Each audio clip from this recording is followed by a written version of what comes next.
Esta calle Ronda de Don Bosco en el nombre entero, pero para los que somos del barrio Ronda, es una calle que lleva abandonada 100 años.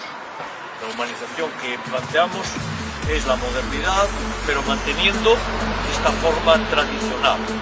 Pues, por ejemplo, manteniendo los árboles. ¿Cómo se nos iba a ocurrir cortar estos árboles? Qué disparate es el PP diciendo estas cosas. Qué disparate.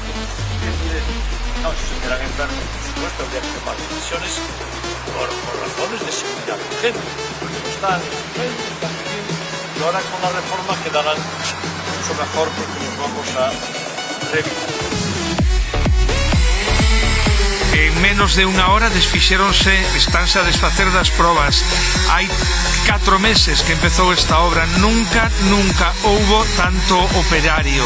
Os árboles eran de grande porte e xa vedes o que quedaron. Fai un momento había 7 persoas traballando, foi increíble como se desfixeron das probas. Isto é a sensibilidade dos que nos gobernan. Espero que o fagades chegar a máis xente. Grazas.